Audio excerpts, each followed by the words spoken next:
الله الرحمن الرحيم.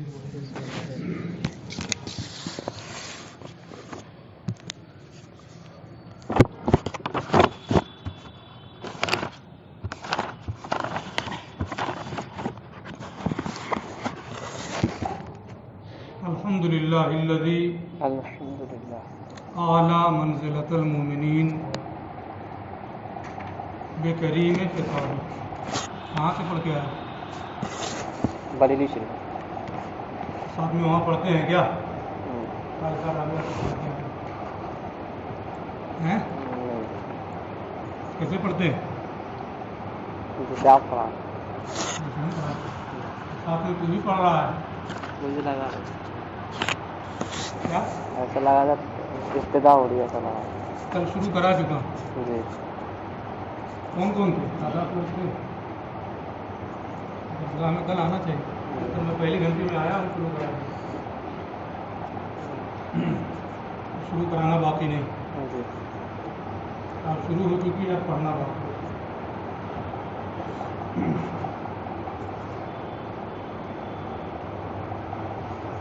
آپ سب کو معلوم ہے کہ یہ کتاب اصول فکر میں ہے.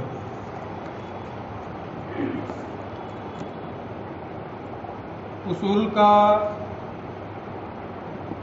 معنی کیا ہے اور اس کا واحد کیا ہے؟ واحد اور جمع تو آپ جانتے ہیں کہ اصول جمع ہے اور اس کا واحد اصل. اور اس کا ایک معنی بھی میں بتا دے رہا ہوں. آگے جب آپ نور الانوار وغیرہ پڑھیں گے تو اس میں ساری بحثیں آئیں گی کتاب ہی میں. پھر اور تفصیلی کتابوں میں بھی بحثیں آئیں گی. تو جو چیزیں آنے والی ہیں کچھ درس میں ان کو ابتدائی کتاب میں بتانے کی کوئی خاص ضرورت نہیں ہے. تو یہ اصل کی جمع ہے. معنی ہوتا ہے ما یبتنی علیہ غیرہ، جس پر غیر کی بنیاد ہو. یعنی جڑ کو کہتے ہیں. بنیاد آپ بولتے ہیں یہ چھت ہے، دیواریں ہیں، اس کی بنیاد ہے. تو جو بنیاد ہے وہی اصل ہے. اسی پر دیواروں کا بھی مدار ہے. دیواریں بھی اسی پر رکی ہوئی ہیں. یہ چھت ہے، چھت کا بھی وہی مدار ہے. اصل مدار بنیادی چیز. اگر وہی بنیاد ہی نہ ہو تو نہ دیوار ہوگی اور نہ چھت قائم رہ سکتی. تو یہ تو اس کا ایک معنی ہے ما یبتنی علیہ غیرہ، جس پر غیر کی بنیاد ہو. اب اس میں بحثیں بھی آتی ہیں ابتناء عقلی ہے کہ ابتناء حسی ہے. ابھی ابتدائی کتاب میں ابتناء عقلی اور ابتناء حسی سے آپ کو کوئی مقصد نہیں ہے. اس کو سمجھنا بھی ابھی آپ سے کے معیار سے اونچی چیز ہے. اس لیے ابتناء حسی اور ابتناء عقلی جو ہے اس کو ابھی آپ رہنے دیں. حسی طور پر یا عقلی طور پر جس پر غیر کی بنیاد ہو اسی کو اصل کہا جاتا ہے. اور اسی اصل کی جمع کیا ہے؟ اصول. یہ تو مانا ہو. لیکن عام بول چال میں علمی گفتگو میں ہم لوگ یہاں ایک دیہاتی اور گنوار کے ماحول میں نہیں بیٹھے. یہ ایک علمی ماحول ہے جہاں پڑھنے پڑھانے کے لیے ہم بیٹھے ہیں.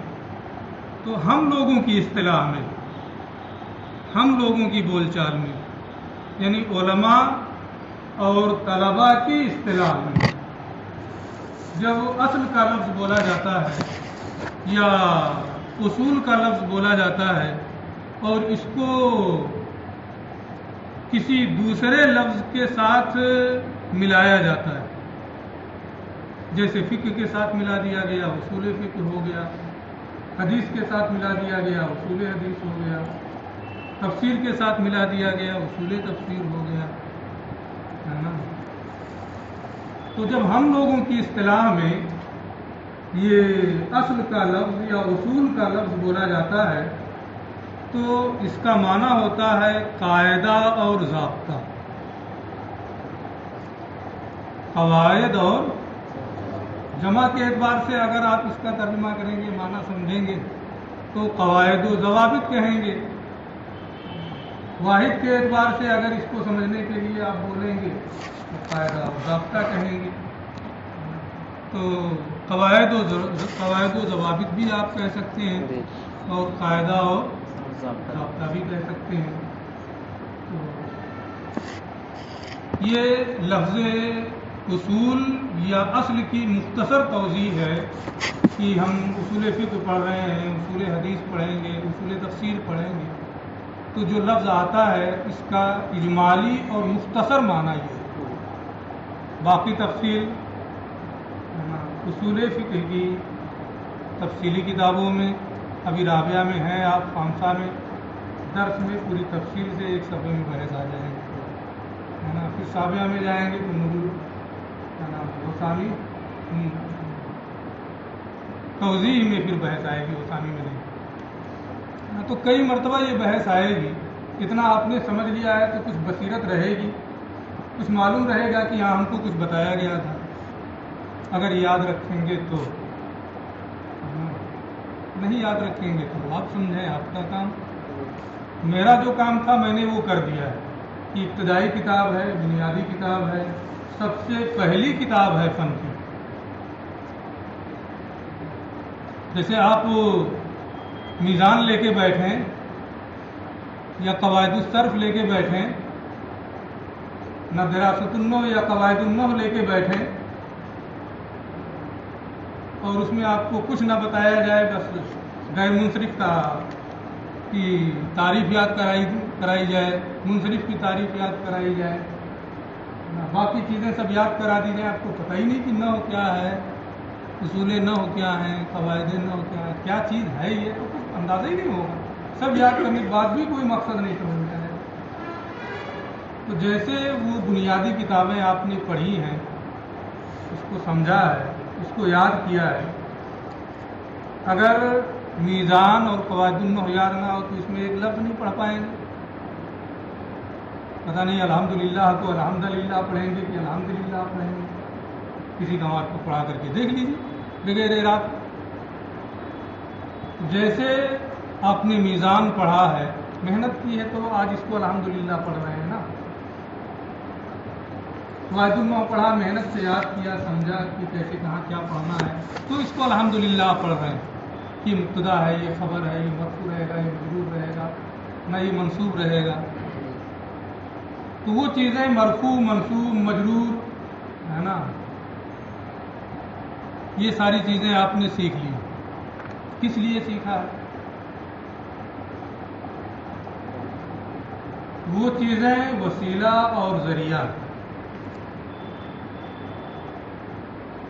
تاکہ قرآن و حدیث کا علم صحیح طریقے سے آدمی حاصل کر سکے.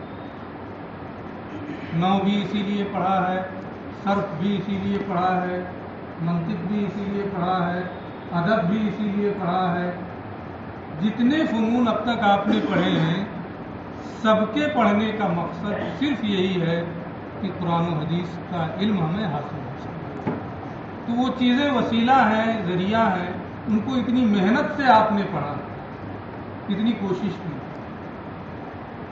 اب اصل پر پہنچ رہے ہیں تو اصل کے لیے بھی محنت کرنا. جو آپ کا مقصد تھا پڑھنے کا، جو مقصد تھا حاصل کرنے کا، اب اس کا درجہ آیا ہے تو اس کو بھی محنت سے یاد کرنا ہوگا، محنت سے پڑھنا ہوگا، رٹنا بھی پڑے گا. جیسے قواعد النحو اور میزان رٹا، اس میں مختلف چیزوں کی تعریف آتی ہے، اس میں بھی مختلف چیزوں کی تعریف آئے گی. لیکن میں تو یہ سمجھتا ہوں کہ یہ جماعت ابھی رابعہ کی ہے، اس میں رٹ لیں گے آپ. اوپر جب اصول کی کتابیں پڑھیں گے، اصول فقہ وغیرہ کی، سادسہ میں، خامسہ میں یا